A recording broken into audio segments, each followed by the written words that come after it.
Hello, and welcome to the show. I'm Martin Willis, your host, and I'm excited about tonight's show. Our guest this evening is Tom Conwell. He'll be talking UFOs, of course. Before that, I have invited my good friend Lee Speigel to swing by, so he will be dropping in first. And I wanted to say last week, I hope you enjoyed our guest, Linda Zimmerman. I thought she was fantastic. And, you know, I got to thinking about one night when I couldn't sleep, I got to thinking about she would be great on the SCU team. That's the Scientific Coalition for UAP Studies. So I contacted Robert Powell over there, and I said, you ought to check out this podcast. And he did, and he thought she was fantastic. And Linda just sent me an email just a couple minutes ago saying that it's official. She is now on the SCU team. And I love when things like that happen. She totally deserves it. I'm very excited for her. And if you missed that show, I would say go back and check it out because it's a real good one. Don't forget to check our website. That's podcastufo.com. And this week's blog by Charles Lear is called UFOs versus Flying Saucers in 1957.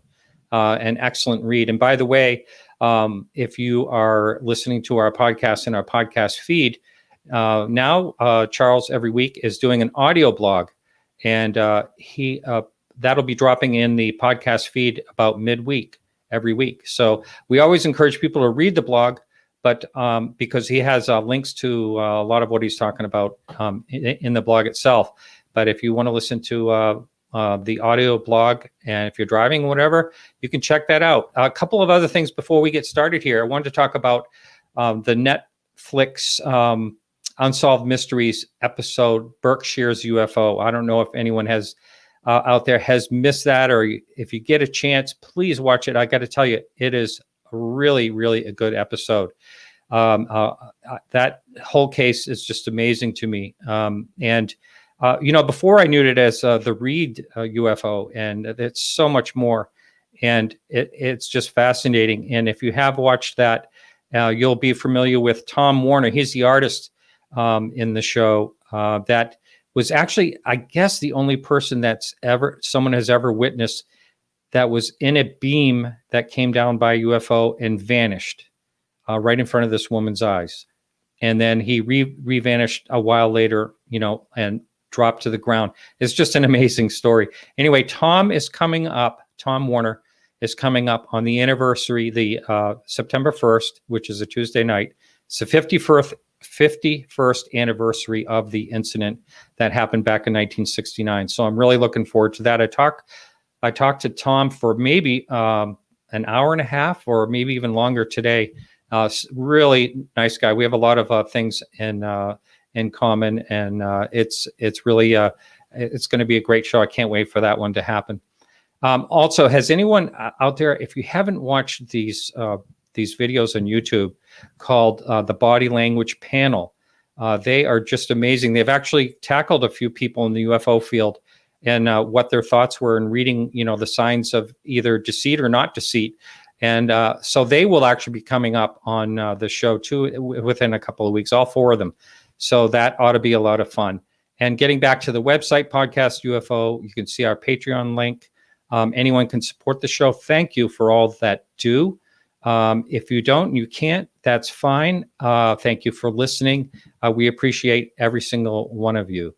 And just one more thing. There is an anonymous UFO sighting form on podcastufo.com. There's a little menu to that. And anyone can fill out, if they don't want to go public, they can fill out the form there, and I will look at it and post it. And we have a lot of really interesting sightings that you'll never see anywhere else. So check that out on podcastufo.com. And my art, just real quickly, I did say that was the last thing, but I did want to say I am painting, and out in front of my house is I saw a really cute puppy. They're called pup seals, a baby seal. Sea lion, and so I decided I was going to paint a picture of him. Here he is here. So check out my art website, if you will. That's not even on there yet. I just finished it this morning, and that's martinwillisart.com. And, that's enough of me blabbing away right here. And I'm going to bring in my good friend, Lee Speigel. Welcome to the show, Lee. Well, it's so nice to be here. I love your art, and Oh, what happened to you, Lee? I'm right here. Sorry, there you are. Okay. I think Are I those did lights that. above me? No, What are it's those strange lights that are? No. yeah, it's the Men in Black again. Yeah. No, I was trying to pay you a nice compliment. I can't take compliments. That's why I cut you off. Oh, that's good. No. Well, I was going to say something nice about your Yeah. artwork because I'm honored to be one of the lucky recipients of one of your UFO pieces of art. Oh, really? Don't you remember? Yeah, but I thought that was Dave Marler. Well, no, you had sent me something as well. Oh. And then I believe I forget how it turned out, but then because it was a unique piece of art, and knowing that David Marler is the Mr. Triangular UFOs guys, Okay, yeah. you actually suggested that we give that piece of art to David Marler, and I believe it's up now in his research facility. It is. I actually saw it. He was on Unidentified on an episode, and I actually saw my painting in the background there. It was awesome. Yeah, it was great because I saw the same episode, and when he was sitting at the table there with Chris Mellon, That's right, talking about UFOs, I could see my UFO album on the wall there. So we're both memorialized, as they say. That's awesome. So Lee, you're looking great, and you're hanging in okay down there. We're out on the island. We're on Long Island. We've got our power back, and in fact, I will let you be the first person online to wish me a happy anniversary. Happy anniversary, and one that you actually missed last week, unfortunately. That's Tree down, power out, the whole works, right? Yeah. I was getting ready to celebrate my first year anniversary doing my show, Edge of Reality Radio. And what I thought was going to be a very nice thing to do was to have Dr. Jacques Vallée make a return appearance because he was my very first guest a year ago. That's right. Tree down, no power, no show. And so what we decided to do instead was to we rebroadcast that very first show with Dr. Vallée. So, but he's going to be on again in another few weeks. He's got lots to talk about, and then we'll be live. So it'll be very, but it's fun. It's sometimes it's a little odd to go onto the website KGRA on a show that's being rebroadcast and to hear yourself talking to someone else. I sit here and I think that can't be me. There's another Lee Speigel out there. It can't possibly be me. Will someone explain this to me? Yeah, you can always default to it's one of your personalities. Then from the darker side of me. That's right. So just so everyone knows, your show is on Thursdays. Yes, and it's 8 to 10 p.m. Eastern Standard Time. Right. And I'm a listener. I don't listen to a lot of. I've listened to very few shows, but I listen to as many of your shows as I can. You always get great guests, and you have your background. For those of you who don't know, can you tell them you were on NBC Radio? I was on NBC Radio for 8 years. Between 1978 to 1986, and that span of 8 years had me on NBC local and national radio doing UFO and paranormal radio broadcasts. It was an amazing time. To do that back then. And the reason that NBC even hired me was they'd heard that I was at the end of 1978, I was preparing a presentation for the United Nations. And they thought, well, maybe we should talk to this guy and see if he wants to come on the air and do UFO reports. And that's how it all evolved. But it was just that whole time doing the United Nations, getting hired by NBC, getting hired to be a feature writer for Omni magazine, that all came together at the same time at the end of 1978. It was like I kept going around saying to friends, please pinch me. I can't believe this is going on. It's like, I mean, you and I know we are radio kind of personalities. And in the radio business, people work for decades to try and get up to the bigger markets in the country, like New York being a market, Los Angeles, Chicago.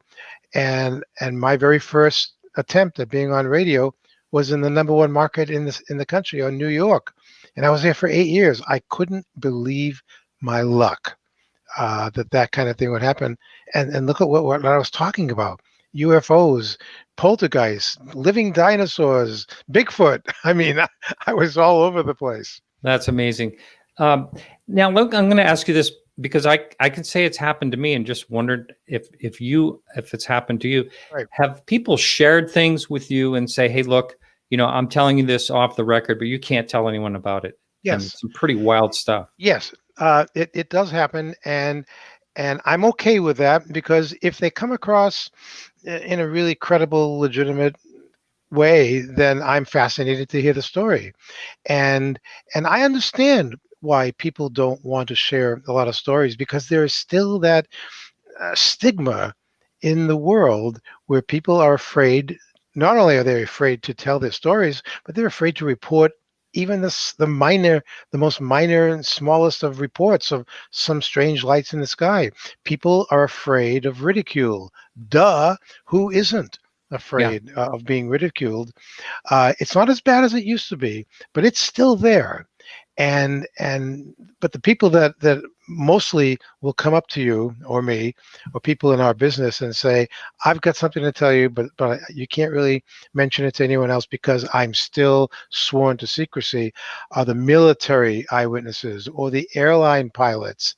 I mean, I don't know, Martin, if you happen to see the most recent episode of Unidentified on the History Channel on Saturday. It was really good. It was all about airline encounters. And I haven't seen that one yet. I'm a week or two behind, but I've really enjoyed. This it's typical, but there are people out there bashing the episodes. I saw a little bit here and there, but so far I think it's a great season. It's so much different and better than last year, in my opinion. Well, they've got some really good people that have come forward, and especially with the airline encounters, I've known for decades that airline pilots are reluctant, because they're even under orders not to describe, not to go public with reports of things that they saw while they were doing a regular flight from here to there with a cargo of like 200 passengers whose lives depend on the skills and the safety of the airline. And these things, when I say these things, UFOs, flying saucers, UAPs, that people are reporting them now, these things do play games with a lot of airline pilots, and it doesn't matter. The UFOs, they don't discriminate from one airline to another. But they do like to be seen. They do like to get sometimes very close to airliners, and the pilots, they're not trained to avoid these kinds of things like military jet fighter pilots are. They are trained, and they're flying things. The military pilots, they're flying pieces of equipment that can outmaneuver a lot of our, well, not a lot of, but all of our commercial airline vehicles. But regular commercial pilots in their airlines, they can't get out of the way very quickly. They can't do incredible maneuvers and go up and down. Sometimes they just kind of have to sit there and report on the radio that there's something out there and right in front of us, and is anybody else seeing it? Anyone else reporting it? And time after time, all these reports where the ground radar controllers are saying, "No, we're not painting anything on our radar right now in your vicinity." Yeah. And I'm always amazed. I don't understand, why is that such a big mystery?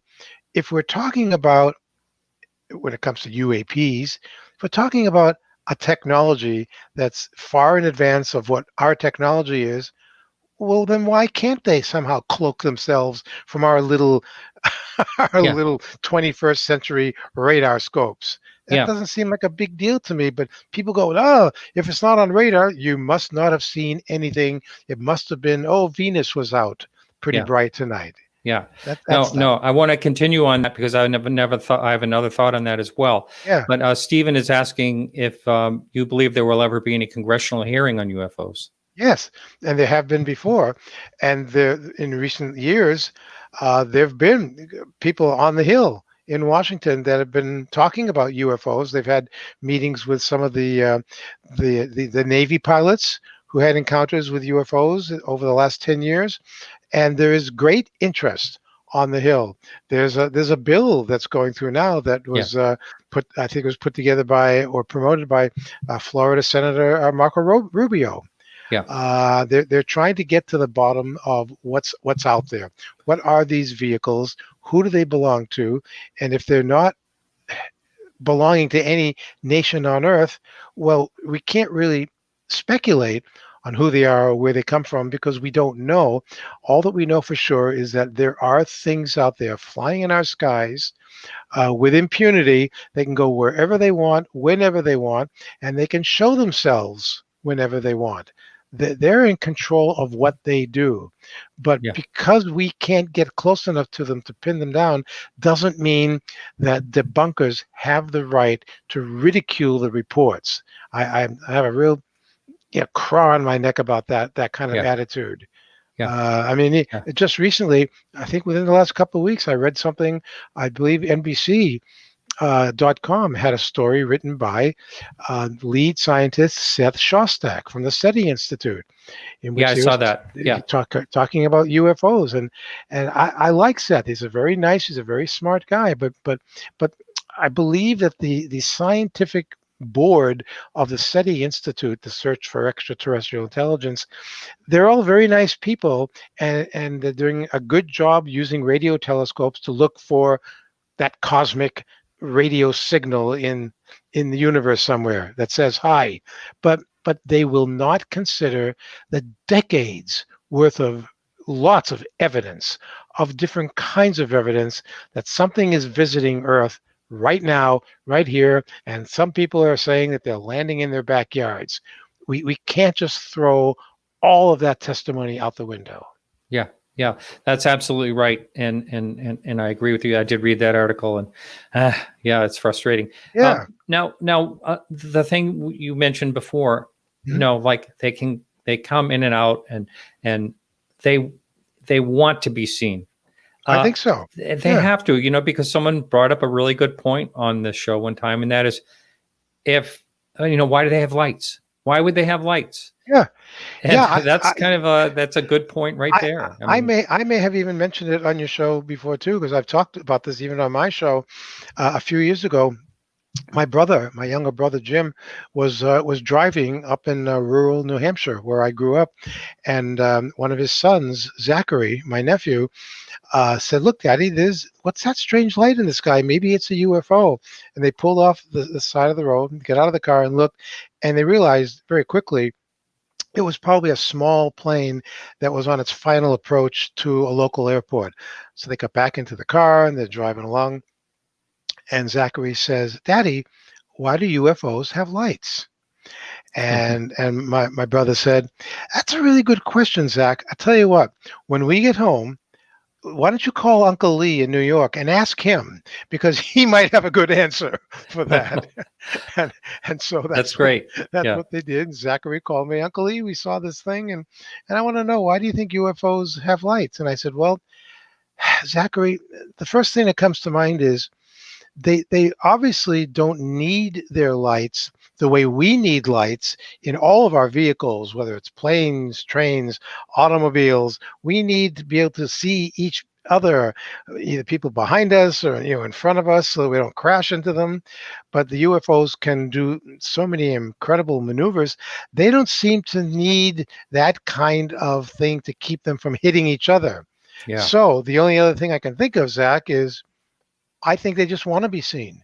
They show themselves when they want to be seen. If they don't want to be seen, they know how to hide themselves. Yeah.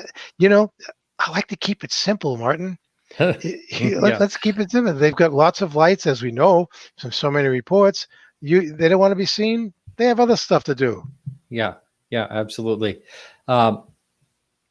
Someone's sending me a Howard Stern. Oh, no. Anyway, that's Bill Skywatcher said there's some clip. Did you have, you had Howard Stern on, right? On your show? No, Oh, you were on his show. That's right. But I used to Yeah. be on his show. We were on WNBC radio at the same time in the mid to late 1980s in New York. Yeah. Yeah. And so he used to go on, and he would promote my Sunday evening broadcast, and he would sometimes have me come into the studio and sit with him, and then he would just pull me apart and pull my audience apart and do satires about me. And he would go on the air, and he would pretend to be me, and then he would pretend to be my listeners calling me. I mean, it was like totally crazy. But it raised the level of my audience because of the curiosity factor Sure. that he brought to his audience. Who's this guy Lee Speigel that he's promoting? And so my audience numbers went up, actually. Yeah. He was. Bill was going to try to send me a clip, but I won't be able to play it with Howard Stern. But anyway, so your show, I know you got to get going. Your show is on Thursday nights. KGRA Radio. Mm-hmm. And is there a couple things, Lee? Yes. Is there a way that people can find out when and who's on your shows during the week? It's Twitter, right? You use Twitter? What I usually do, either like Monday or Tuesday, I will always post something to me on Twitter or on my Facebook, just Facebook Lee Speigel. I'll always have a few sentences about what's coming up on Thursday's show, and I'll have a nice banner that shows who my guest is going to be. This coming Thursday, I've got a great guest, Caroline Corey, who's been on before. She's an amazing writer, author, director, producer of documentaries. She has a brand new film out called Superhuman: The Invisible Made Visible.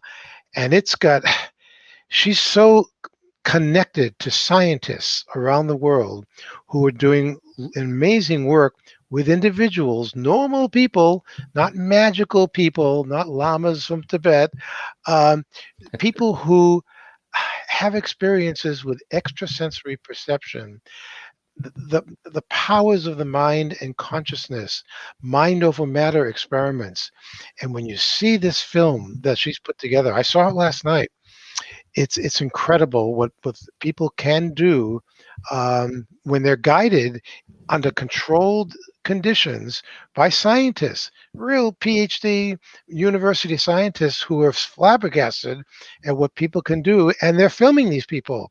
It's amazing. It's going to change how we feel about these things, what the mind can do, and that word consciousness. And on the screen, there's Caroline right now on your screen. She does great work, and I met her last year. Yeah. Excellently. Well, as always, it's always fun having you on. I never have to worry about being any different than that. Oh, thank you, sir. Yeah, and I encourage everyone to check out his show. Now, just one quick question: Sure. Archives. Can people listen to archives of your show? Yes, they can. And in fact, as I understand it, right now they can hear archives of the show. And Bill Skywatcher, our wonderful studio producer, can also give you the exact address, and I can send it to you where people can just go to and click on it. It's at a site called Spreaker, I believe, that they can go there, and when they get to the site, they can hear my show, I think your show as well, any of the shows that are on KGRA, and they can click on whichever show in the archive they want to hear. They just click on it. It's a quick download, and they can play them to their heart's content. Awesome. All right, Lee. Well, keep up the great work. Thanks, Martin. And I'll talk to you soon. Always a pleasure. All right. Take care. Bye. Bye. All right. Our guest tonight, Tom Conwell. He has written a number of books. They are here, and he's also, I know that he's in the works of working on a book about messages from encounters, and that is a subject that I have brought up many times on this show. So anyway, with no further ado, welcome to the show, Tom. Thank you very much, Martin, for having me.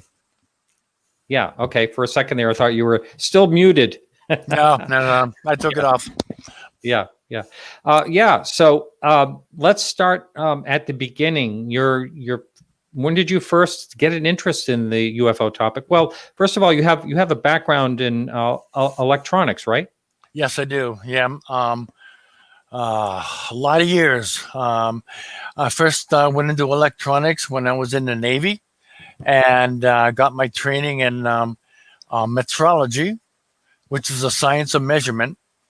And I went to Honeywell, and I worked for Honeywell for about 36 and a half years. And then I retired. And right after retirement, I got into the paranormal field. But your original question related to when was I first interested? Well, I was first interested in this subject when I was about 10. My aunt was an astronomer, and she was the secretary of the Astronomical Association of America, and I got an opportunity to go with her on quite a few different conferences, and I was hooked. I wanted to know what was out there and what was going on. And so did you get into a lot of conversations with her about astronomy in general, like the distances and stars and all that? About her, yes. We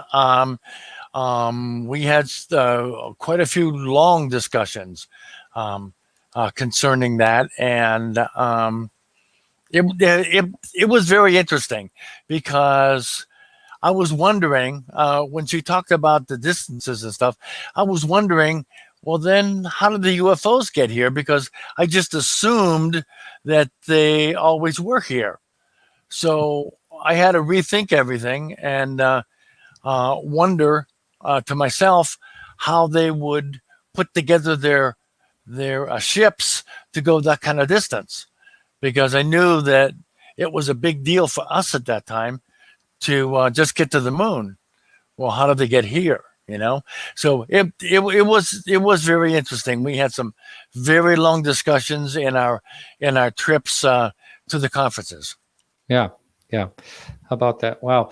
And so you actually wrote your first. Well, how did you actually, in adulthood, get into the UFO topic? Okay. Well, I was actually retired. I was looking for something to do, and I always was interested in UFOs and the paranormal. So I got in with the paranormal team, and the paranormal team wanted me to also look into the UFO subject. So I did a little of both. I was paranormal investigating, and I was writing into the paranormal and into the UFO field. And what I did in order to write in the paranormal field was I started writing blogs about UFOs. And I put those blogs together after a while and assembled them and realized it was book length. Yeah. I never realized that I did that. So I put that together into a book, and I actually published that one after I had written my third book about UFOs and where they were, if they were collecting anywhere, and what else was going on. So it was pretty interesting. And so when did you actually put together your very first? Whoops, I'm sorry about that. When did you actually put together your very first book? My very first book was about 4 years into paranormal investigating. And the reason it took me so long was that, whoops, I didn't want to do that, was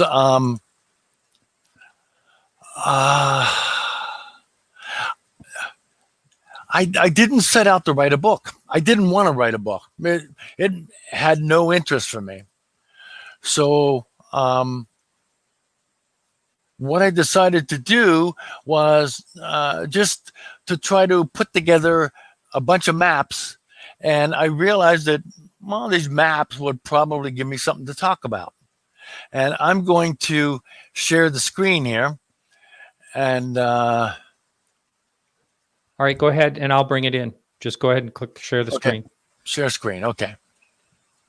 And so these are maps related to UFO sightings? Yes, these were all UFO sightings. So the UFO sightings were I looked at every single state through the sightings that were assembled in the National UFO Reporting Center. Oh, yes, Newport. Now, yeah. Now, the map that you see there. I don't see the map. You haven't shared the screen yet.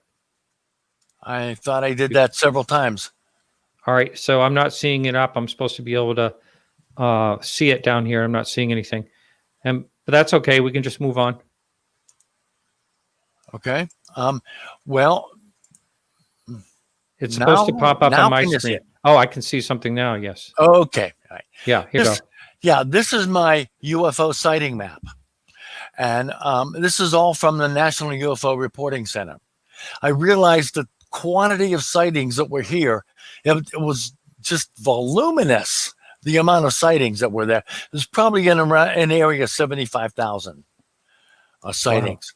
Wow. That looks like a lot of work. Now, for the person that is just a listener to the audio, I'm going to ask you to send me that map, and I can put this in the show notes. So, okay. Yeah, but there is just a cluster. Just it looks like the coronavirus map. Yeah, it really does. Yeah. It really does. And when I first started doing this map, I started with New York State because that's where I live. And when I did that, there were so many pins in the New York State map that I realized that I wasn't going to be able to include every single sighting. It was just impossible. So what I did was I broke it down into three types of sightings: fireballs, spheres, and triangles. And that's all that's pictured. That's not all of the sightings. Okay. That's just those three. And if you look closely, you're going to see a whole lot of little pins. If you also look in areas where cities are, you're going to see bigger pins. Well, the big pins equal 20 little pins.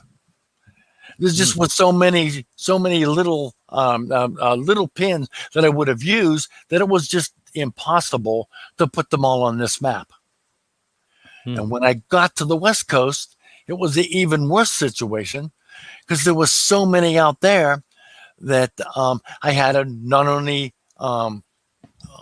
try to find another key, I had to change colors and make them equal 100 sightings. Wow. Yeah, it was just craziness. Well, you were looking for something to do. Oh, man. That really gave you something to do. And this took me a year to do this. Yeah, I'm not surprised at all. Yeah. Well, that's great. And if there's any other graphics you wanted to show up on the screen, all you'd have to do is, put it up on your screen, and we can swap it and get it back in there if you wanted to. Okay. But so New Fork. So is that the only place that you looked at sightings? Did you go into any other database? No, I didn't, because there were so many that I realized that I wasn't going to be able to put them all on, even if I found another database. Yeah. Well, beside that, there could be some repetitive too. In other words, there's definitely repetitive. Yeah. Yeah. One thing on MUFON is also on New Fork as well. Yes, and probably about 50% of the instances. Yeah, in both places. Yeah. Right. So. All right. And one of the things I had written in the description to this show is, do you now have a book out on earthquakes and UFOs? Yes, that is my latest book, and I just today sent the information up, and it's not exactly available yet on Amazon, but probably within about 2 or 3 days it will be. So it's a brand new book. Oh, good. Well, let's talk a little bit about that. Because you do hear a lot about that type of situation, and I've often wondered if it's something a natural phenomenon. But what did you find when you were looking into this topic? Okay. Well, I also have some maps to show you here. Sure, you can bring that up anytime. Yeah. Okay. And well, what I did was I had to find out where the big earthquakes were, right? So I went to the earthquake page and looked and put a map in for where all of the big earthquakes were. Then I had to go into each particular one and map where the sightings were. And then I was going to be able to see whether there was any correlation between the big earthquakes and whether there were UFO sightings at the time. Well, I found minimal overlap. I'm not going to tell you I found no overlap, but there was minimal overlap. Mm-hmm. Wow. So I was wondering why the sightings were somewhere other than where the earthquakes were. If in some cases they were right on top of the earthquake, why were they maybe 150 miles away and there's a big collection of them? Why the heck were they there then? I thought that it'd be either like around the earthquake or sort of near the earthquake or along the fault of the earthquake or something like that. But when I found very little overlap, there was another reason why they were there. Well, I went back to my first 3 books that I wrote. They are here. And that's when I tried to identify and say why UFO sightings were there to begin with. So I looked at all kinds of things, such as pollution. I looked at geology. I looked at the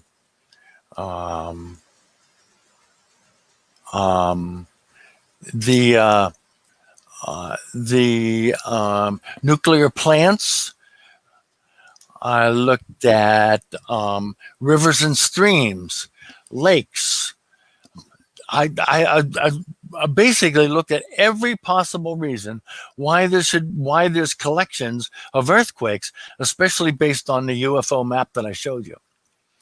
And I had very little reason to put 2 and 2 together and say, oh, this is the reason why the earthquakes are there. It just wasn't there. Mm-hmm. So with the UFO and earthquake book, and I found almost no correlation between earthquakes and UFOs. What was the reason that they were there? Were they there for the pollution? No, they weren't. They weren't there for any of the other reasons that I stated before. Then I had to look at UFOs. Let's assume now that UFOs are indeed from another planet, okay? That they're extraterrestrial. In order to get to here, they had to have traversed a tremendous area, tremendous distance, have computers that make our stuff look like Mattel toys. Mm-hmm. They also, at the same time, would have to have a storage capabilities that are far beyond ours. So what I did when I put together the UFO sighting maps and the earthquakes is I noticed collections in other places. That brings me to another map here. Let me go to another map. Yeah, sure. Just remember to share the screen. Okay. And I'll put it up. But I was just seeing if we had anything. I guess there was a. Not it. I saw something, but no. Yeah, I had something else up. Someone just said there was an earthquake in, let's see, the northern part of North Carolina, Tennessee, and Virginia. That's unusual. We had a earthquake in Maine, which was because I was in California for a number of years. I know what an earthquake is, and I heard this rumbling first, and then the whole house shook. In the state of Maine, so they do happen in odd places, but we're very rarely, in this state does it happen. Okay. So I have a picture up now. Okay. And did you click on share screen? I'm not sure how to do that. Down at the bottom, you did it once. Yeah. Oh, that's share screen. Okay. Yeah. Yep. You just do that. And then share again. Go ahead. And then I should see a picture of the map. I don't see anything up there yet. And you did it once, so I thought you might be able to figure out again. Now, so now it's there, right? I see it now, and we are adding it. Okay, very good. Okay, all right. So what are we looking at? And again, for the listener, I will get these images and put them in the show notes so you can check it out. They're also in my book. So, what I did was I created the map of the earthquakes, like I mentioned initially. And then in order to track if the earthquakes were indeed around, if the UFOs were indeed around the earthquakes, I put a map on with the UFO sightings at the same time as the earthquake. And if you look at the bottom, you'll see the legend 2 days before, 5 days before, 2 days after, 5 days after, all the various colors. Mm-hmm. I picked this particular map because it had two different elements. Number one, it looked to me like there may have been some activity around the initial earthquake. If you look out on the West Coast in the area north of San Francisco, you'll see the earthquake, which is the concentric circles of the ridge, and you'll see the other UFO sightings. That was the one thing that I saw in some of the maps, only some. But I also saw huge quantities of sightings elsewhere in the U.S. Now, why are they there? Are you saying, just so I'm clear, Tom, are you saying that the UFO sightings happened in the same time the earthquake did, but not there? Correct. I get it. Okay. Correct. And they're all over the United States, but not around the earthquake. So I'm thinking, no, why did that happen? That's not what I expected. Okay. Yeah. I expected down California and around there, but not what I saw, which is what you're looking at. And this was a 5-day picture. Okay. This was a 5-day picture, an 11-day picture of UFO sightings. So we're going to see a whole lot of sightings before and after, and the day of the quake. But again, I couldn't put my finger on why they were there until I have to show you another picture now. I hope this is you can swap. Yeah. Okay. You could have swapped the picture while you were sharing screen, but that's fine. Oh, no, I don't know. Yeah. All right. And the other one was 13B. 13. To come up with another number here. 13B.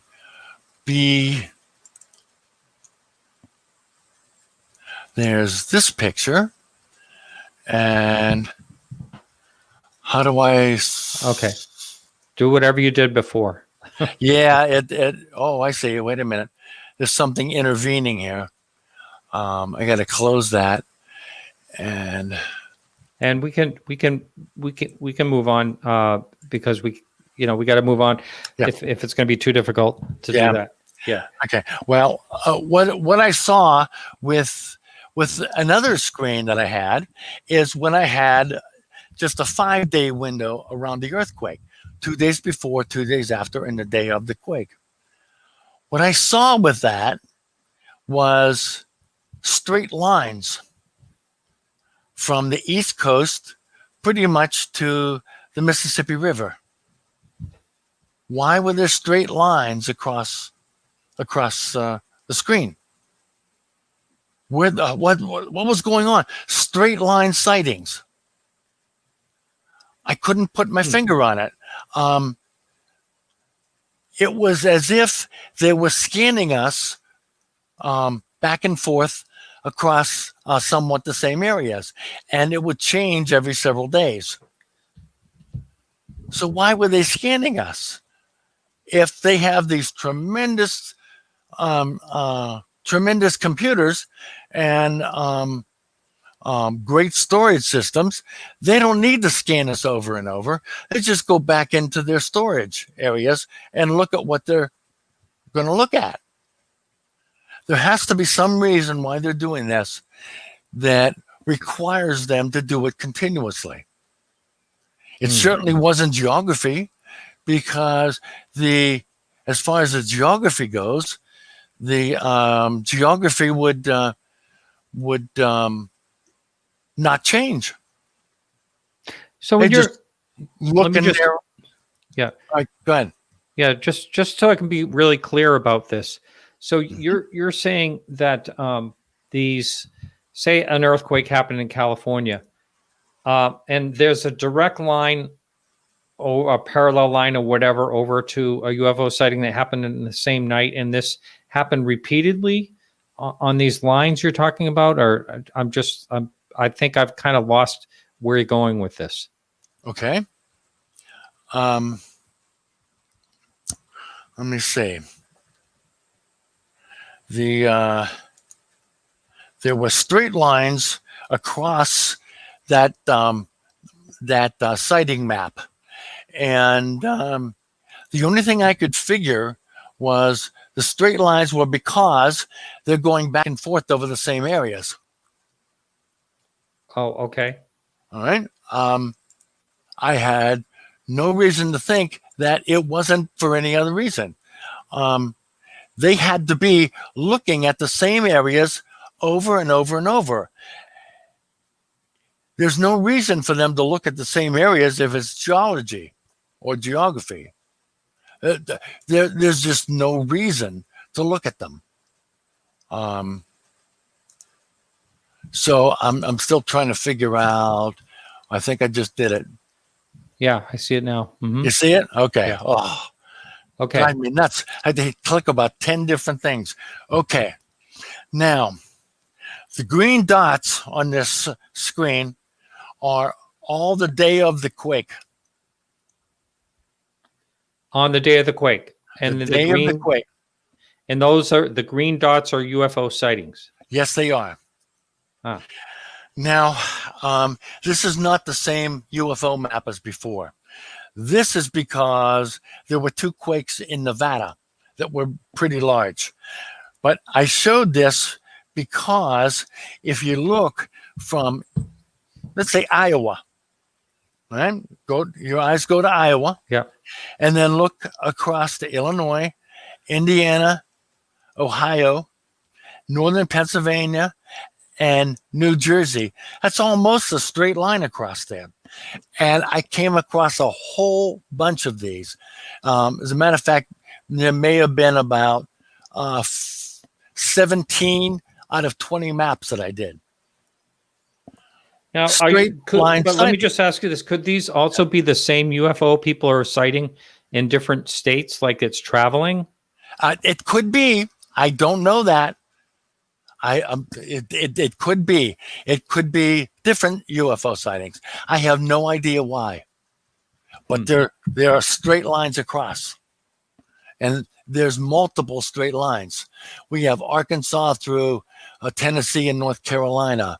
We have Mississippi, Alabama, Georgia, South Carolina. We have Texas, Louisiana.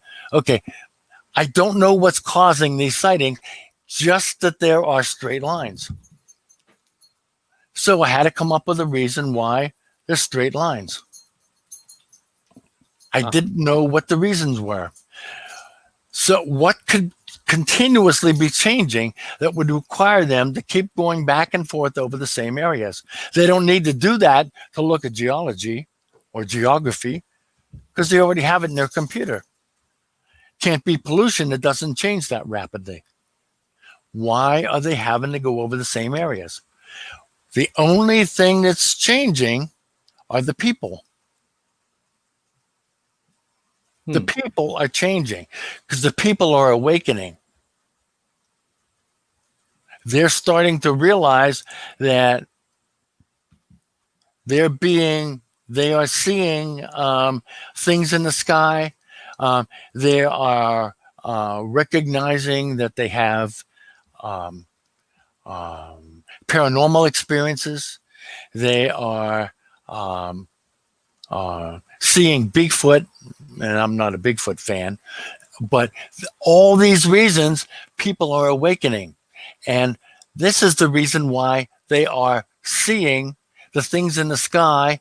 And this is also the reason why the UFOs are going back and forth over the same areas, maybe every 3 or 4 weeks, because the people are changing. The people are awakening. And where is this is just something you've come up with? It's the only thing that I had that I could put my finger on that would account for the fact that the UFOs need to go back and forth over the same areas. There's no reason. I've come up, I've thought of everything. There's just no reason why they have to go back and forth over the same areas unless something's changing weekly, bi-weekly. And again, are you looking at, you said on weeks or on several weeks, are these like a lot of times you'll hear about a hotspot where UFOs will show up, like 1 week after another. Are you taking that type of thing into account as well? I mean, yes. Oh yeah.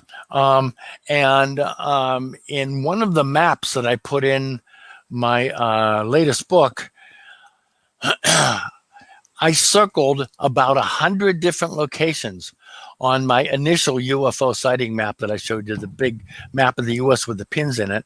100 different locations where there was anomalies, where there was more sightings than I would have expected to be in that particular area based on population. Collections of UFOs. Yeah.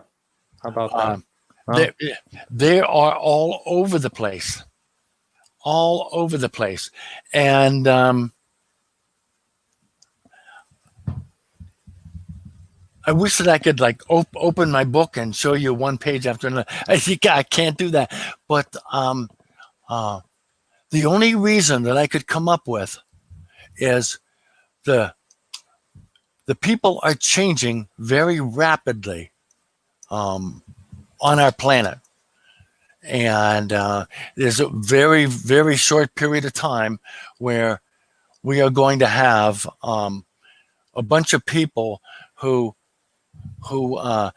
start claiming to see UFOs in the sky way more than what are claimed now, because they're going to be able to see them where they couldn't see them before.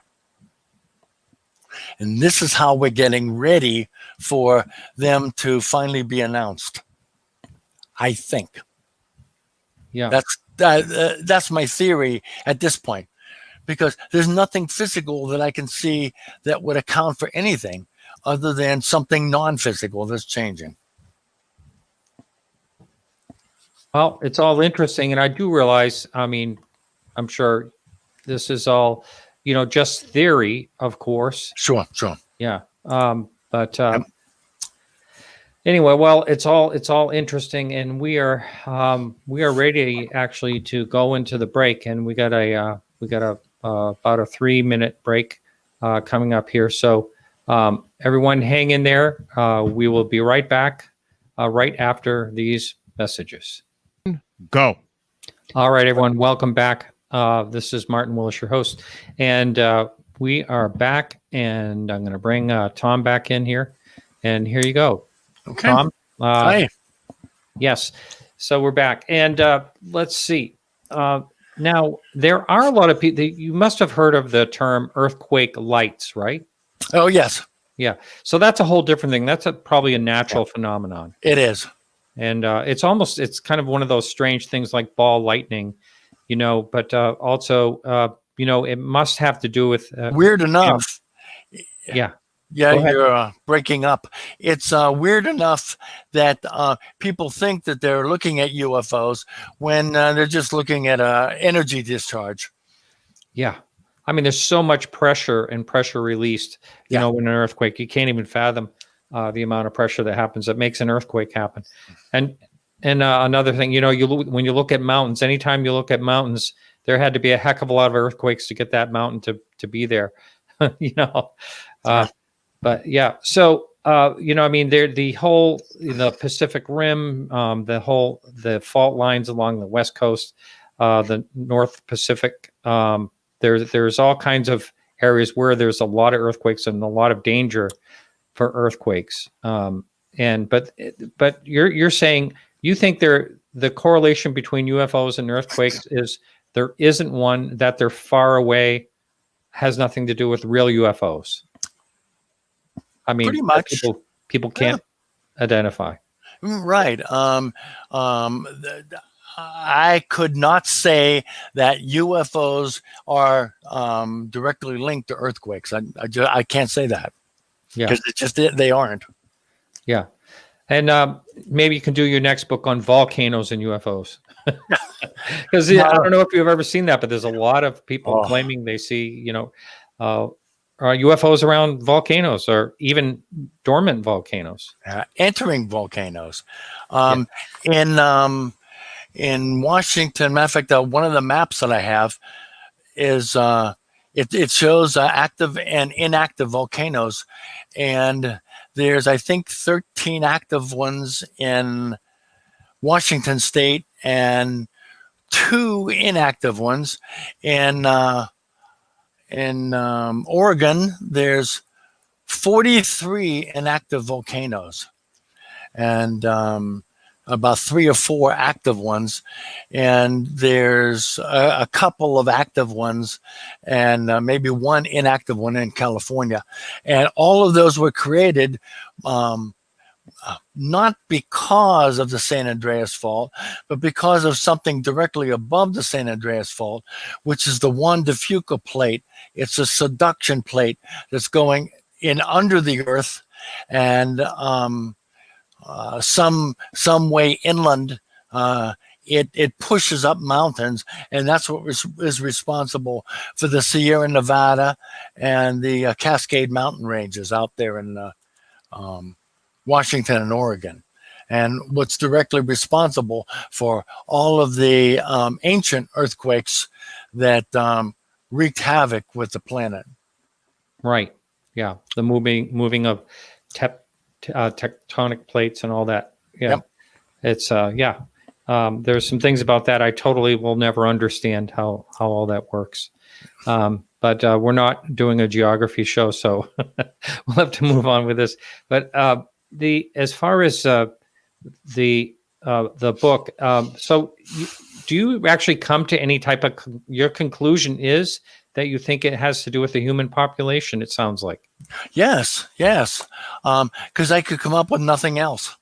I couldn't come up with anything physical. Yeah. And that it must be part of a bigger plan, and that the constancy of having to go back over the same areas is because there's some rapid change going on, and the rapid change is not happening on the Earth. It must be happening with the people. Interesting. There are some people that say something along the lines that, I had someone on, he was basically a skeptic, I don't know, maybe a couple months ago. He wasn't too popular on this show, but people were, he was saying that, people manifest, UFOs. It's something we manifest inside of us. He was totally convinced in that, even when it came down to, mass sightings and witnesses, and he had an answer for everything on that. Well, that's pretty well made up, but I saw UFOs 4 different times, and each one was drastically different from the other, and under no circumstances was I hoping for a UFO sighting when I saw it. I was totally and completely surprised.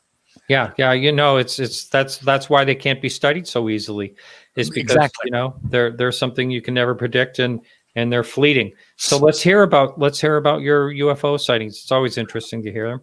Oh, and some of them were weird.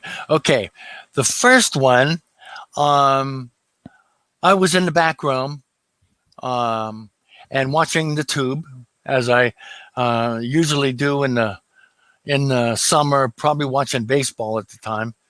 I'm a bit of a Yankee fan, and my wife called me on the intercom. She was out in the front room doing something or other. She called me on the intercom and said, "Go out back real quick. Look up towards the west." So I went running out the door, looked up towards the west, and I saw this. Well, how do I describe it? It was a bright orange ball of fire. That's exactly what I saw, a bright orange ball of fire.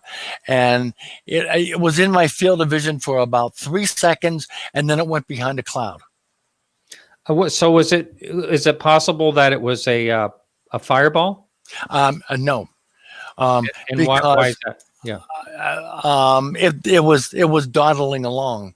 A fireball from a meteor moves and at great speed. They enter the Earth's atmosphere between 30 and 60,000 miles an hour. Yeah. And by the time that we see them in the lower atmosphere, they're still moving along at a tremendous clip. And this thing was just dun, dun, dun, dun, dun, and then went out behind a cloud. It was moving slow, let me tell you. Yeah. Probably slower than an airplane.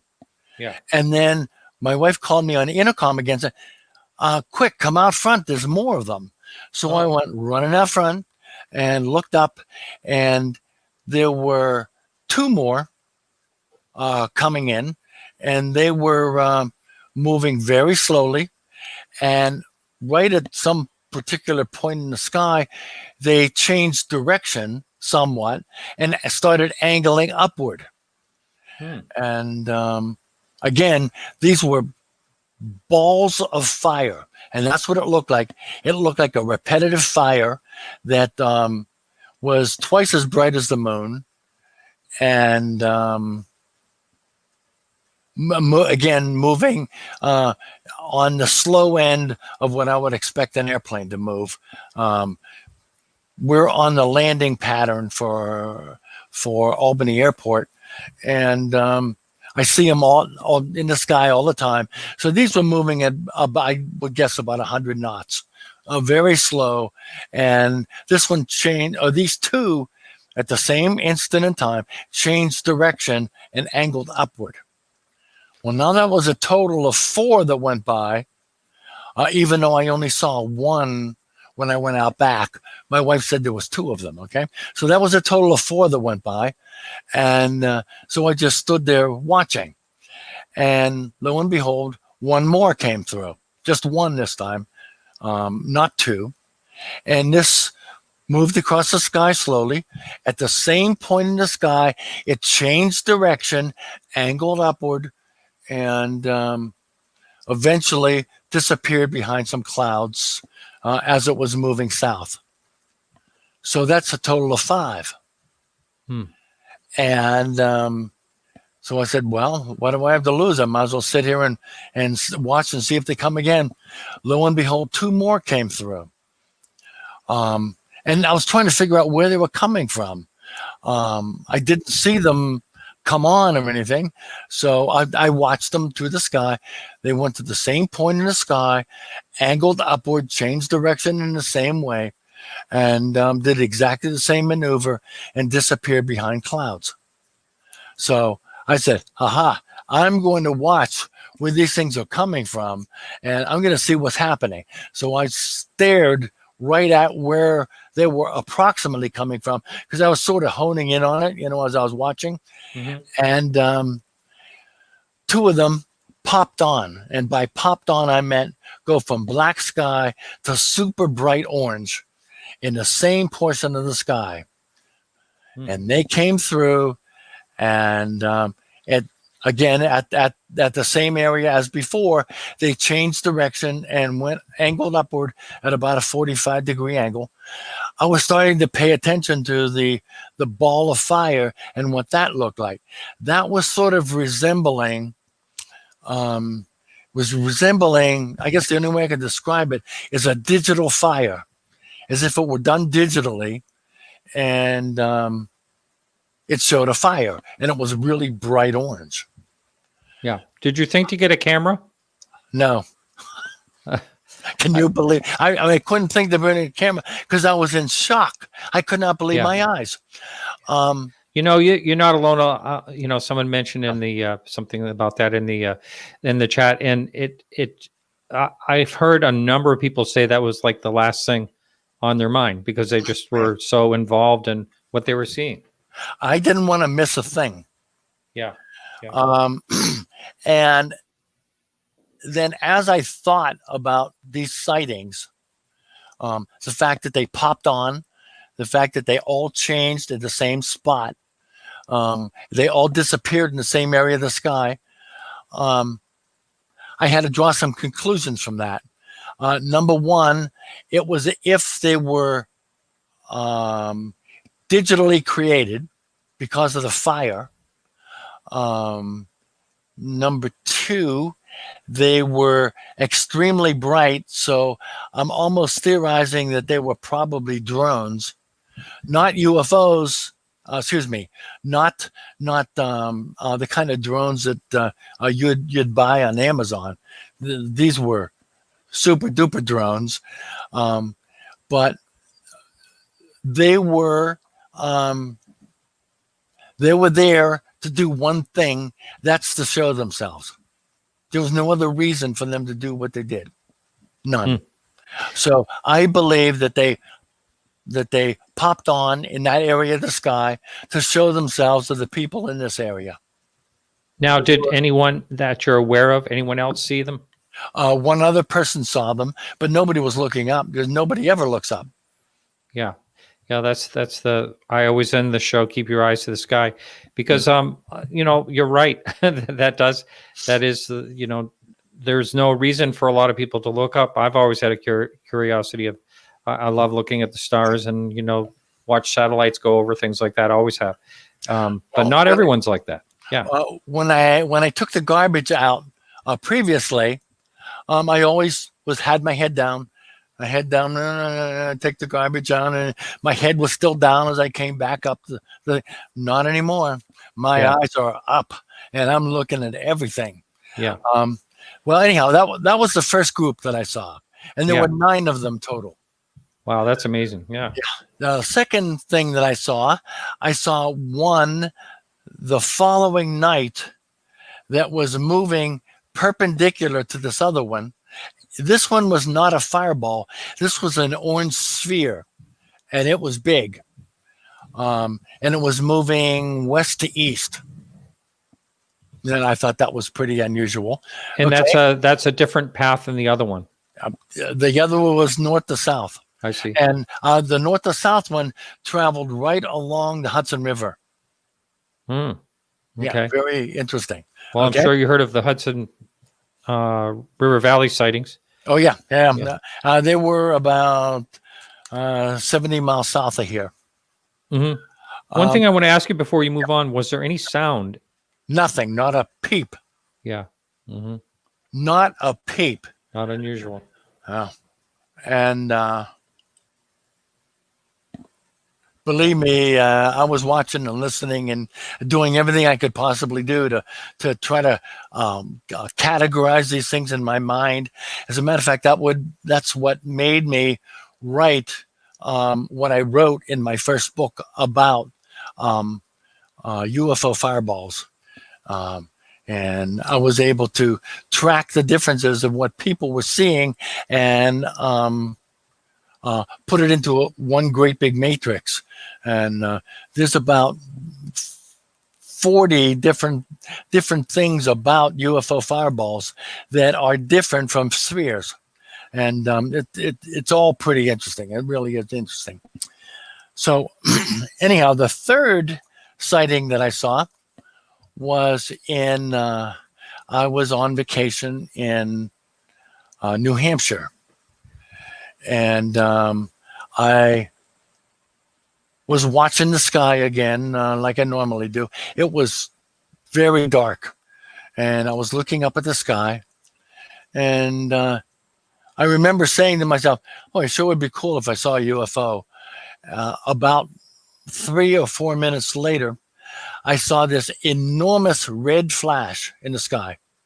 Red, not white, a red flash.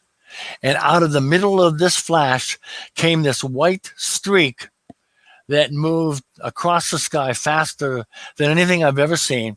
And this was not a meteor, because meteors seem to trail off as they go across the sky. This one stayed the same brightness all the way out. And it also did not trail off in a downward direction. Right. This went straight out until I couldn't see it anymore. Wow. That almost, to me, looked like what someone, more someones, I should say, described in the National UFO Reporting Center, that they saw a portal open and something come flying out of it. And that's what it looked like to me. This red flash was an opening of some sort, and this thing came right out of the middle of it. It was really extraordinary. Yeah. All right. Well, let's just shift gears just a little bit here, because I understand that you are writing a book that I've actually had some interest in, and that is I want to say, I hate to use the term, but telepathy, that people have gotten in encounters, that something comes into their mind. Now, there's many cases of this, and I want to see if I can pull up.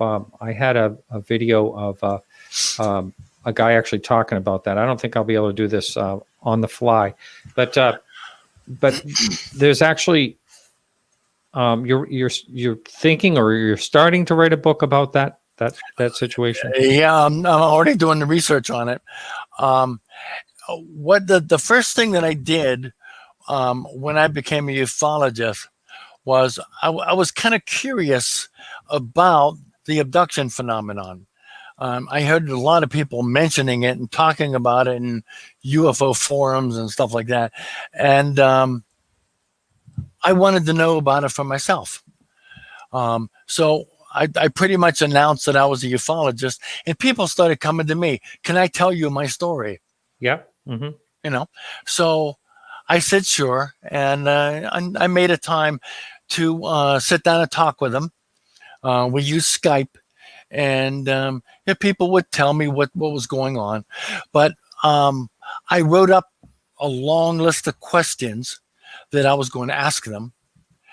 But the very first thing, the very first question that I asked them, and I asked everyone the same first question, and that was, did you get a message to bring back? Because I was curious. You know, if these people are abducting us, they're abducting us for probably a whole series of reasons, but this would be a tremendous opportunity for them to plant in our minds something that they want us to do. So that I guess that was the nature of the question. Did you get a message? And the message, I interviewed about 35 people, and each interview lasted 2 to 4 hours. And many people dropped out after the first hour because they knew I was getting real, and they didn't want want to come up with their deepest thoughts, because I knew that's where I was going. So, but in the people that hung with me, I asked them what was the message, and they all gave me one message, one coherent message, not 20 like I sort of was hoping for, just one message. And that message was, take care of your planet. That was the message.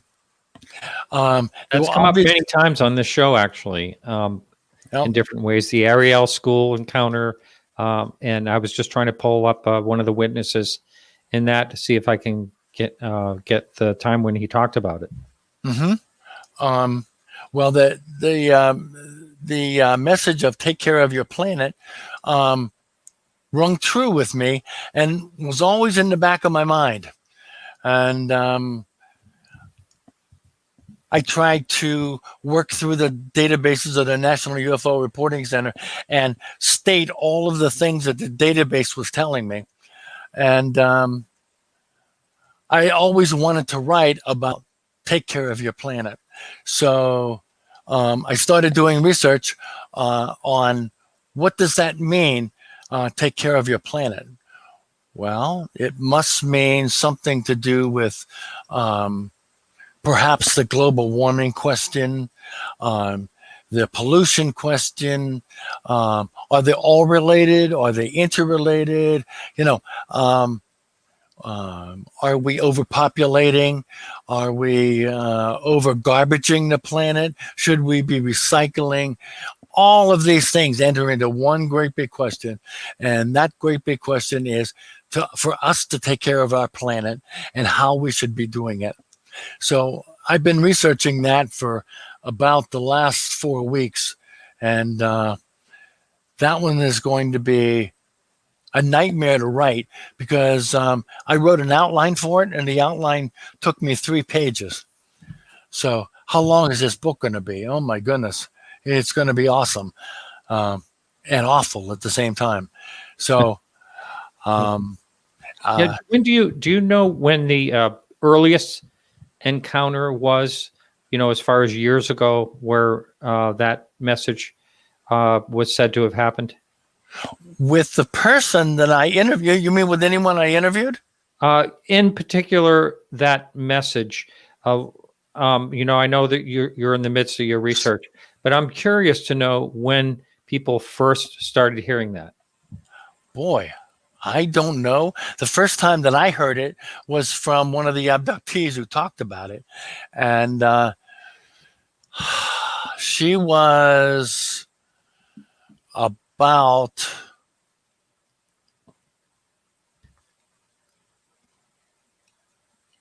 Well, it was probably the mid-'80s when she was first understanding of what they were trying to tell her. She was abducted about every 5 to 7 years from the time that she was maybe 7 years old up until the recent, and she's about 50 now. So she's been abducted quite a few times, and only in the 1980s, when she was an adult, did she hear that message. And the other 2 people that said that exact same message to me, it was about the same time frame, the 80s or 90s, when they heard it. Mm-hmm. That's the only information I have on it at this point. Okay.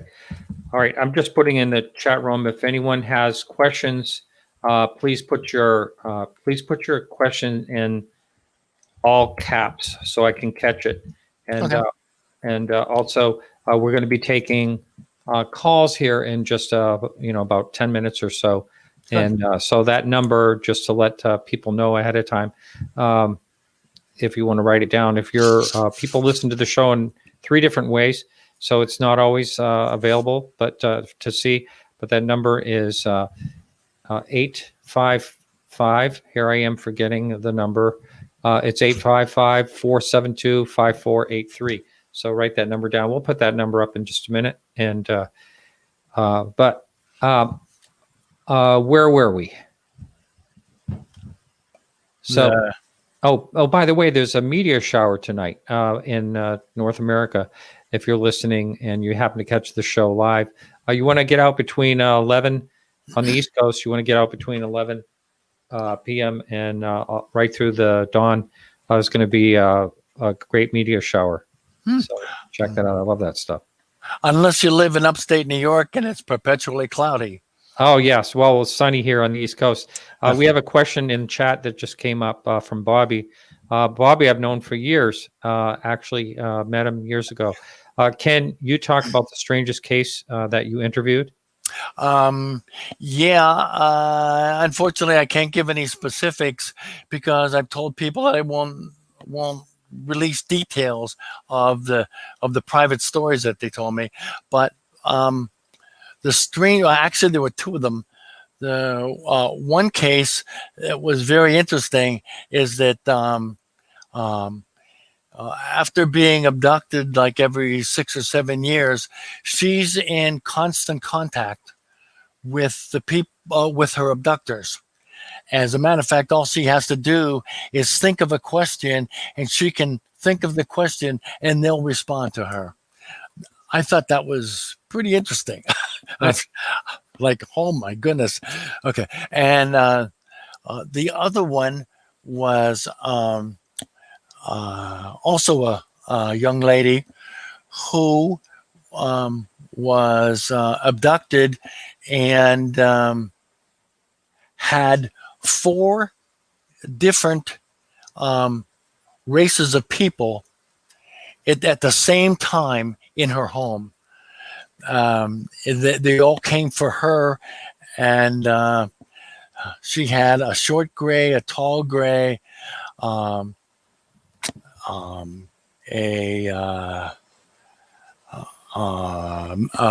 praying mantis looking type being, and one other one that I've forgotten. And I think the only one you're missing is the tall Nordic. I don't think she mentioned that one. Yeah. But anyhow, there were like 4 different races, or at least I think there were 4 different races that were represented, and she has she started out as a shaman, and she's extremely powerful, even to this date. And they always give her messages also. And I thought it was interesting that both of these people are in constant contact with their abductors. I just found that fascinating, because I would have thought, geez, if you're taken and scared to death, the people, you'd figure the people who abducted would hate you, but not the case. Not the case. Oh, interesting. Yeah, very interesting. This person wants to know where you'll be selling the book, where you'll be offering the book, probably where you offer all your books. And this book in particular is Take Care of Your Planet. That's probably not the working title, but anyway, where could someone find that? Where can someone find your books while we're here? Okay, actually, it will be the working title. But Take Care of Your Planet won't be out. It's going to take me a year to a year and a quarter to write that, because that one's going to be involved. The other 4 books I have out are They Are Here, Volume 1, East Coast UFOs, Volume 2, Central US UFOs, Volume 3, West Coast UFOs, and Volume 4, which is the collection of blogs that describe my take on the physics involved of how these craft do what they're doing. And that one's entitled Going Interstellar, and they're all available on Amazon right now. Just search my name, Thomas W. Conwell, Conwell, on Amazon, and search for my books. Yeah. Someone just had this question you've already answered, basically, about the quake sightings caused by seismic activity. We did talk about that. that a lot of that seems to be like a natural phenomenon.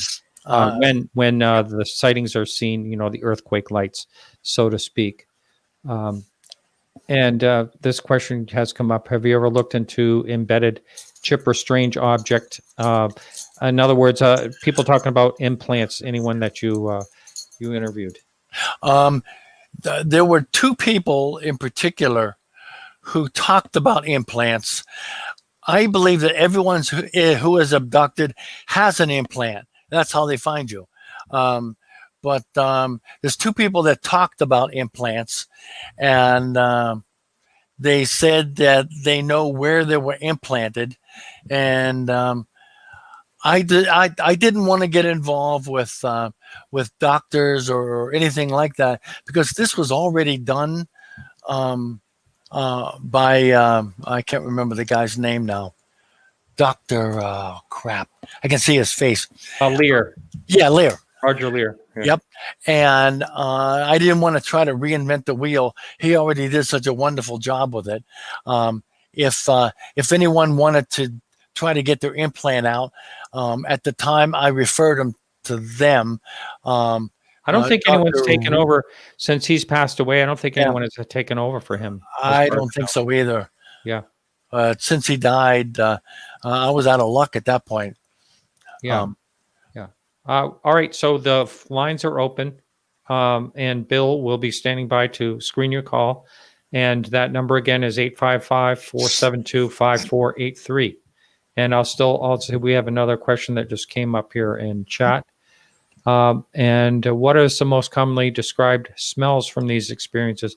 I know that might sound like a strange question, but it is not.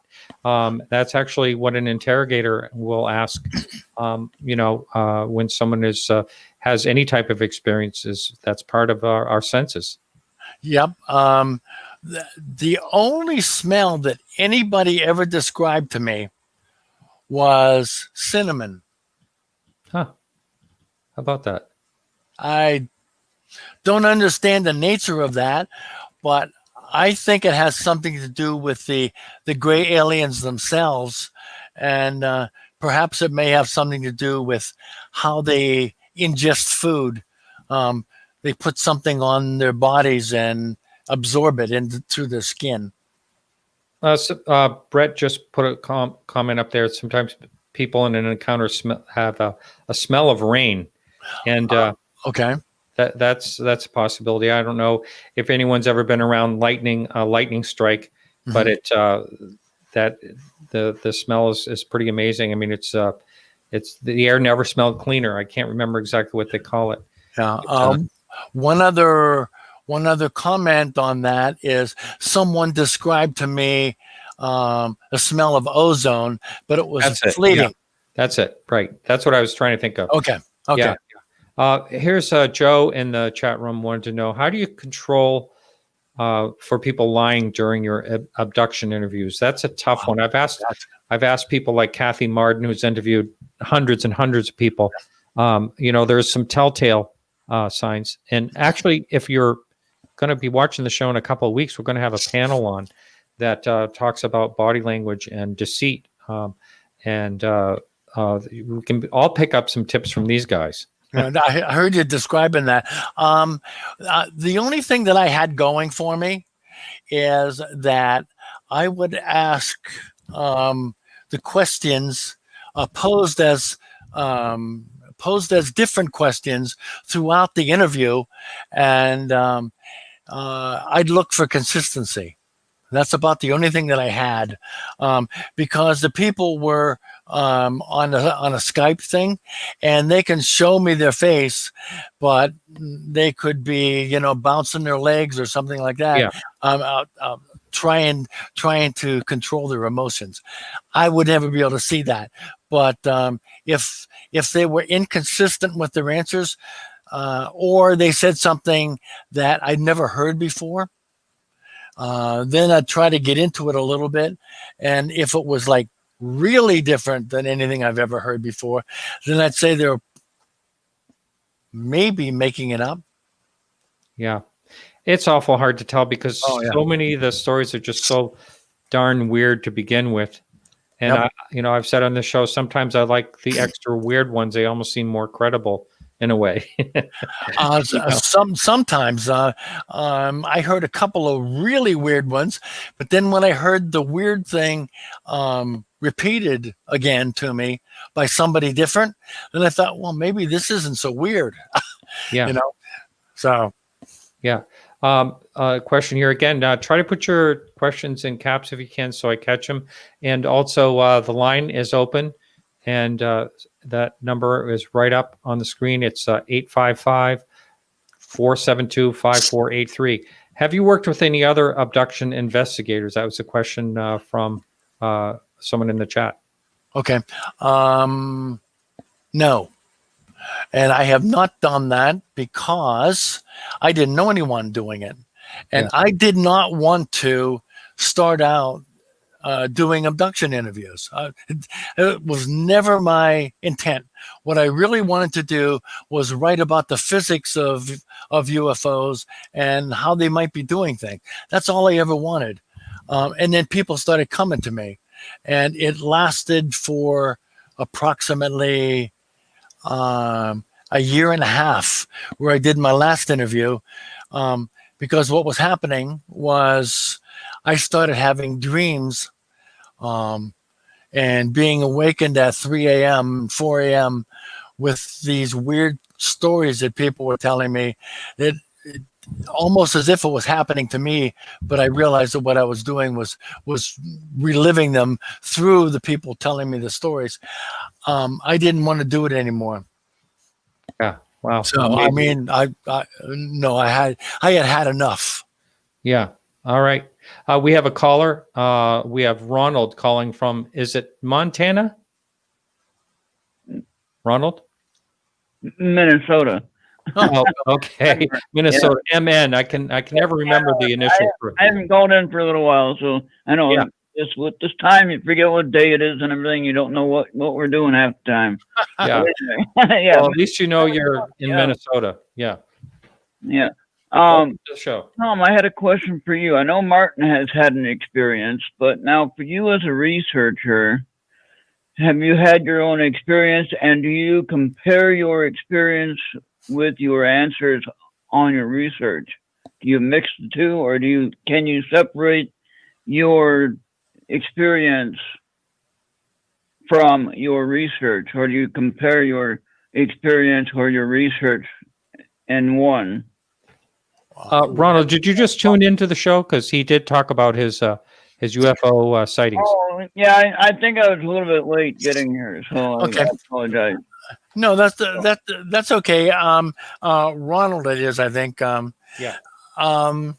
Now, I had an experience myself of seeing things in the sky until I had a waking dream where I was like walking down a pathway, and there was a UFO parked along the pathway, and I knew it was real because I could feel the leaves under my feet. And I had a discussion with the person who apparently was flying the ship, and they invited me into the ship, and they wanted to borrow my energy so they could help one of their shipmates. And then they said, thank you very much, and let me go.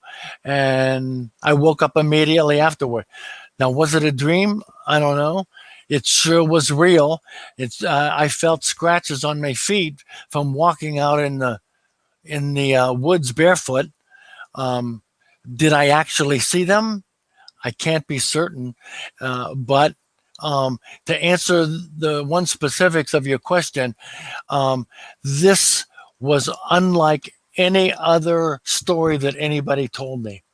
That's why I knew it was like off the wall. I mean, it wasn't like anything else that I had ever heard before.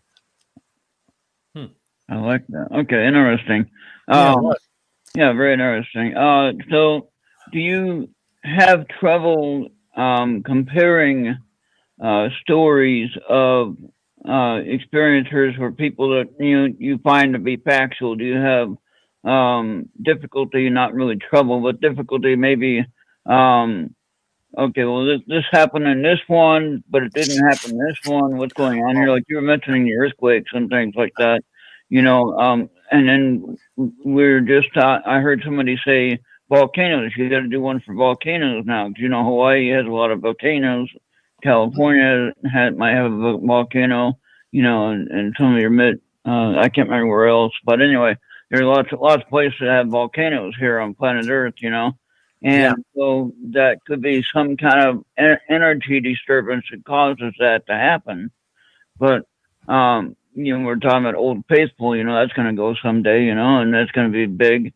Is there anything that can spark that like that in that situation? But with that, do you find anything that's I guess like a cross reference in these different stories?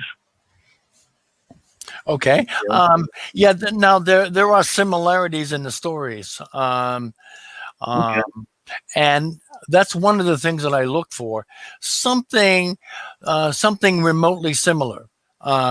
Like either describing the people or describing what it was like just prior to them being taken. Or what they felt the next morning. Those kinds of things I look for in the particular stories I heard, so that I can probably judge that it's possible that they're telling me the right thing. However, I also had the same difficulty with that kind of a thing, that if anybody read about abductions, they would know to say those particular things. And that's where it gets tricky. It really does. Yeah. That's why I have to ask them multiple times different questions, but relating to the same thing, that hopefully if they're giving me some kind of nonsense, that they would forget their answer previously or something. That's what I was looking for. You got to fish. I like that. All right, Ronald, thank you for the call. Thank you, Martin. Yeah. Thank you, Tom. Thanks, Ronald. Thank you, Bill. All right. All right. So we also have Steve calling from California. Welcome to the show, Steve. Thank you, Martin. Hi, Tom. Hi, Steve. How are you? I'm fine. Thank you. I've been researching UFO for many years now. And one thing I've been contemplating, we have a lot of footage of lights going into the mountains, such as Mount Shasta. SETI investigates that and have caught a lot of good footage. And Steve Barron out of Las Vegas have caught lights going into these mountains and coming out of these mountains. I wonder if you give me your opinion on what you think could be going on there. Is there a base in these mountains? Well, several things. First of all, let me change the subject on you, but I'll get back to the subject at hand. Well, we see craft all the time going in and out of the water, all over the place, in lakes and oceans and whatever else. And I think they go into the water for a reason. I think that they probably have some difficulties with heat dissipation, and they go under the water in order to cool down. I think that. Okay. Now, why are they going up into the mountains? Which was your original question. I think they're doing a lot of the same kind of thing. They're going into the mountain, they're shutting off their lights, they're sitting there to cool down, and then they continue on flying. That's the one thing I think that's happening with mountains. Now, do they have bases there? How many bases is it reasonable for a civilization to move to another planet to create? Well, you have multiple mountain ranges, and you have mountains all over the world. You have mountains along the East Coast, mountains on the West Coast, 3 separate mountain ranges on the West Coast. How many bases does extraterrestrial civilization really need? I don't think they need any more than one because they fly at such enormous speeds. They don't need any more than one.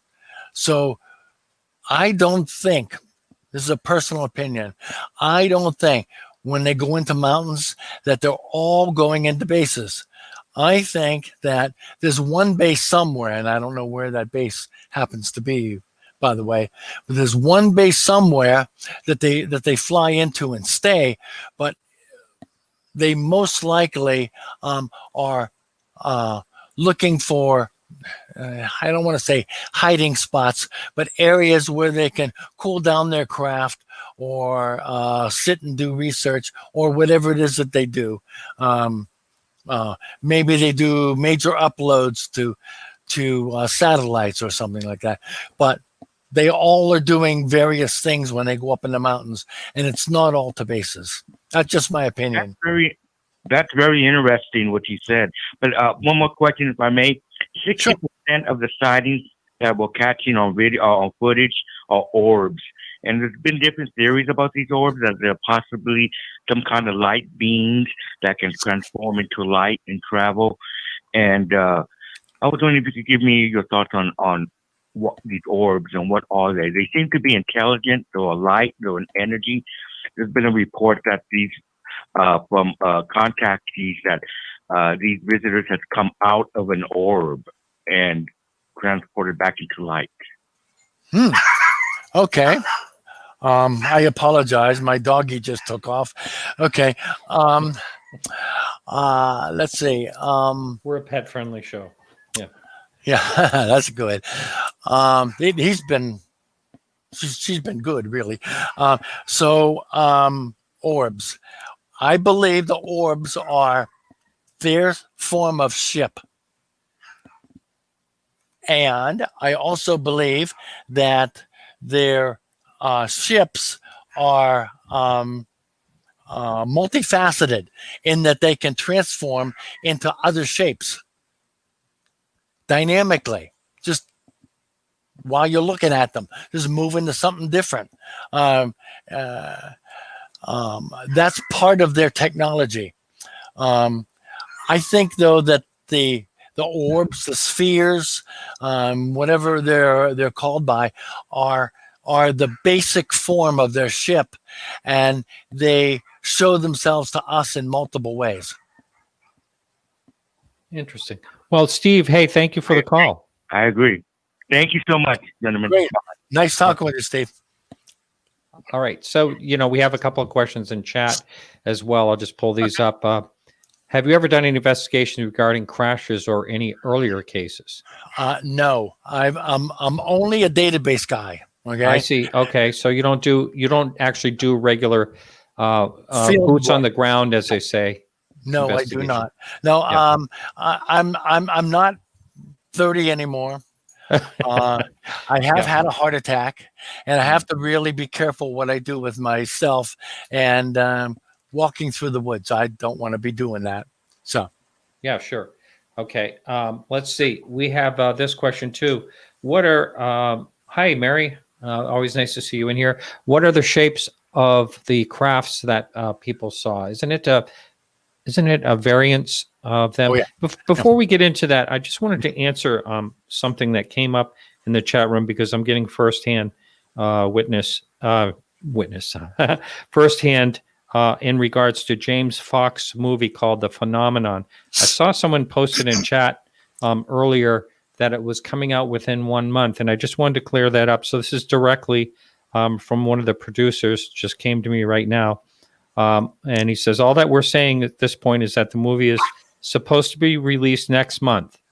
Supposed to be released. I have no actual date yet, all due to scheduling issues because of the coronavirus. There's more news to come. So there is some truth to what was posted earlier. It's supposed to come out next month.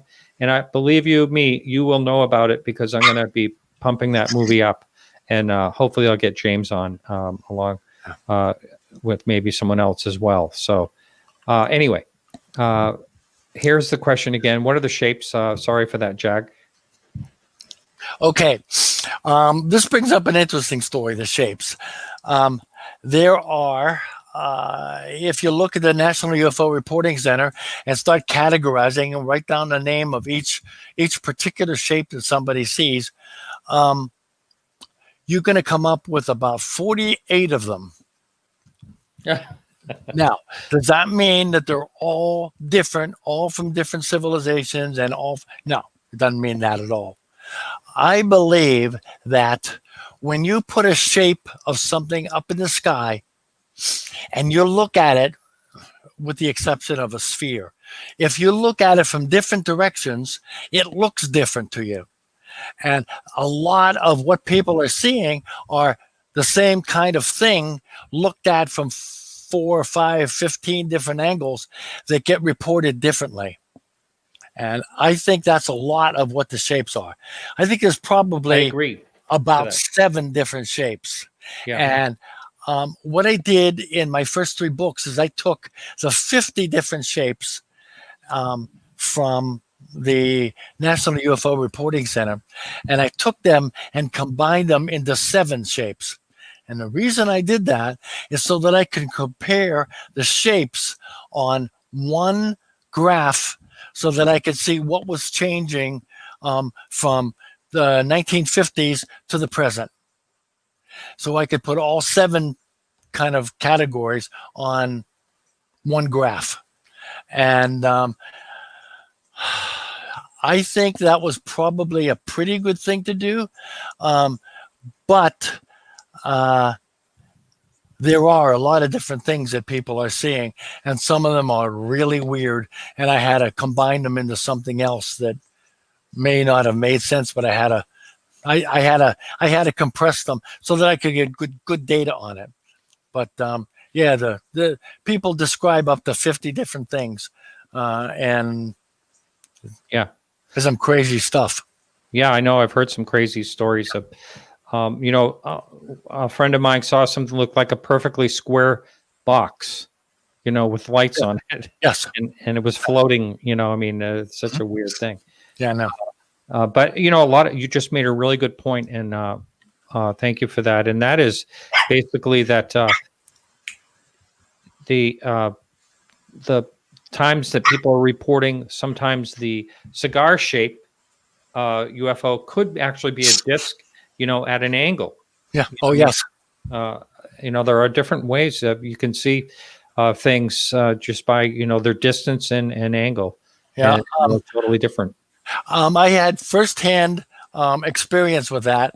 Like I said, we live on the landing pattern of Albany Airport. Yeah. And they come in from the window just to my left. And if I look out and see them in their landing thing, they turn just before they get to like above the window, and I see the planes from all these different angles. At one time, I went running out the door, thinking, "Oh my God, this is the big one," and it was an airplane. Yeah. Well, yeah. A lot of times when they have their landing lights, Yep. From far away, sometimes that's all you see. And that looks pretty mysterious. I've also seen, a helicopter that looked really strange one time. Yep.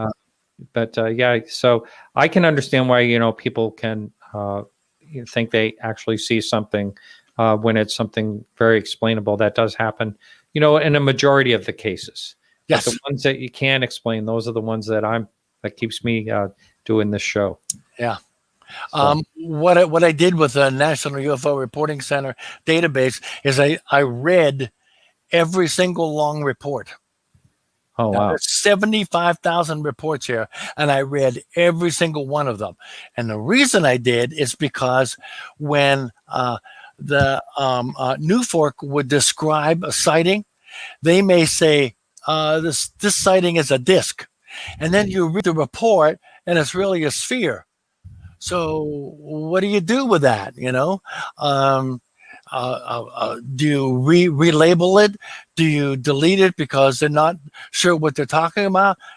So I went through a whole lot of that when I went through the database the first time with all 50 states. It was a nightmare. And that's why it took me a year, by the way. Wow. Yeah. Yeah. Well, it looks like you're really kind of getting your work cut out for you. Oh, It's a nightmare. It was a nightmare.